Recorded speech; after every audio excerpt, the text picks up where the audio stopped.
Is your personal injury settlement taxable?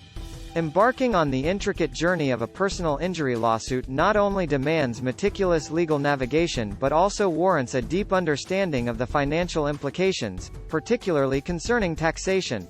As the pursuit of a settlement unfolds, the question of taxability casts a significant shadow on the anticipated compensation. The intricacies of tax-exempt personal injury settlements. In the realm of personal injury claims, a prevailing assumption is that compensation derived from such cases is generally exempt from taxation.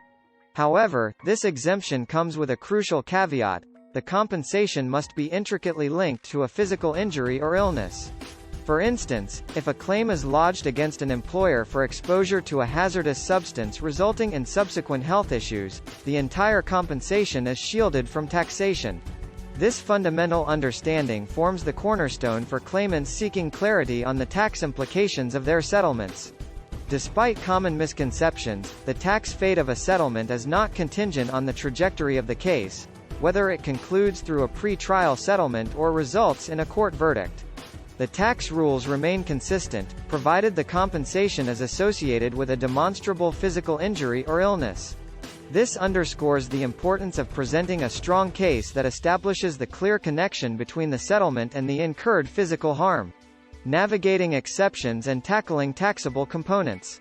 While the general principle dictates the non-taxability of settlements related to injuries, exceptions exist, introducing layers of complexity. Notably, punitive damages awarded in personal injury claims or criminal judgments are perpetually subjected to taxation.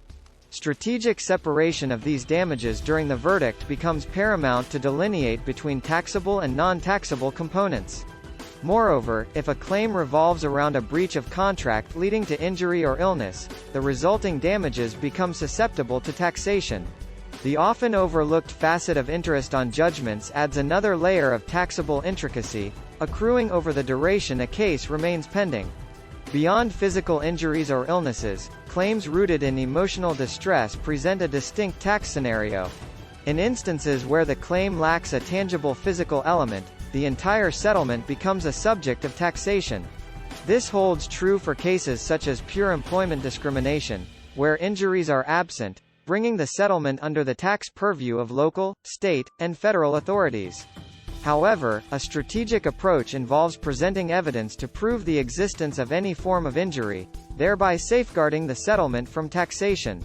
Strategic measures to minimize tax exposure. To navigate the intricate landscape of personal injury settlement taxation and minimize tax exposure, adopting a strategic approach is imperative. This is particularly vital in cases involving multiple claims, where one pertains to physical injury while the other does not. Collaborating with experienced personal injury attorneys, such as front-range injury attorneys, becomes a pivotal step. Their expertise not only enhances the structuring of your claim but also maximizes your ability to minimize tax liability. Connect with front-range injury attorneys today through the provided contact form, fortifying your position and ensuring your settlement's financial impact remains optimized.